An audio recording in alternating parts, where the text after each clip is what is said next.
Nebraska defeats Florida to win 5th NCAA Women's Volleyball Championship. Kansas City, Mo. Nebraska setter Kelly Hunter recalled a moment with teammate Lauren Stivrins 2 days earlier in the semifinals, in which the two were discussing where Hunter should push the ball in the offense. "Feed the beast," Stivrins told her. The beast, of course, meaning Mikaela Foecke. Foecke had 20 kills and hit .250. Hunter had 37 assists and number 5 Nebraska defeated number 2 Florida in 4 sets, 25-22, 25-17, 18-25, 25-16, Saturday to capture the program's 5th national championship. Foecke, who was named the Final Four's co-most outstanding player with Hunter, led the match with her 20 kills, which came on 56 swings. She finished with a Final Four high total of 39 after posting 19 against Penn State on Thursday, showcasing her ability to perform on the biggest stage. "Normally we don't have a go-to, and I think it's Foecke's thing to step up in the tournament, and she did that again," Hunter said. "She was just hot." Coach John Cook feels the same way. "Mikaela is a special talent," Cook said. "She rises to the occasion." Hunter's 37 assists were by far and away the match high, and her 2 service aces were as well. "Kelly, I think, was the best setter in the country, and I think on the biggest stage and on the biggest night, I think she was the best player on the floor," Florida coach Mary Wise said. Nebraska was able to grind out a first-set victory despite both teams struggling offensively, and followed that up with a commanding second set.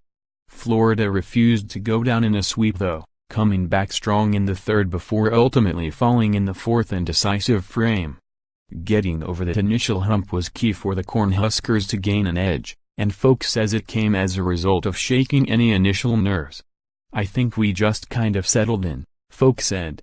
"It's the first set of the national championship, you're obviously going to have some jitters and you're going to want to pound every single ball." Nebraska flipped the script on the defensive-minded Florida, as its suffocating defense outshined what was the second best in the country in terms of opponent hitting percentage, .136. The Cornhuskers allowed the Gators to hit just .141, their lowest mark of the season, and 4 players finished with double-digit digs. Shayna Joseph and Carly Snyder each finished with 11 kills for Florida, both hitting less than .200. Snyder led the team with 15 digs as well. Carolyn Knott finished with 12 digs, giving her the single postseason school record of 93. This is not a befitting ending for a Florida team that was so consistently successful throughout the year, one that lost just once before this, into a top 10 team. While they can't rewrite a better ending to their story, the Gators aren't letting the defeat erase what came before. "This loss isn't going to define our season," Knopp said. "This isn't going to define Florida volleyball. So many great things happened this year. The dynasty continues. The win marks the 5th national championship in program history for Nebraska. The Cornhuskers have won the title 2 out of the last 3 seasons, and have made the Final Four all 3 of those years as well. Keep on cooking." This is Cook's 4th national championship, all coming with Nebraska. He is the 4th coach to win at least 4 titles, and just the 2nd to do so in the 64-team tournament era. Repeated success for most of the Cornhuskers upperclassmen, this is their 2nd national title. Achieving that feat even once is something every player dreams of, so to do it twice is something they feel to be almost surreal.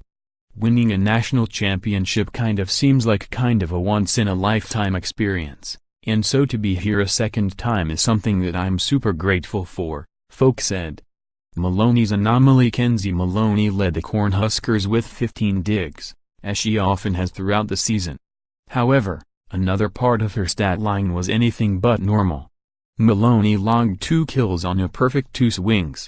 Entering the match, she had only registered 1 kill across her entire 3-year career as a starter, coming during a September match against Maryland-Baltimore County earlier this season. Packed house. A crowd of 18,516 crammed into the Sprint Center to watch the match, resulting in both a sellout and an NCAA record for national championship attendance.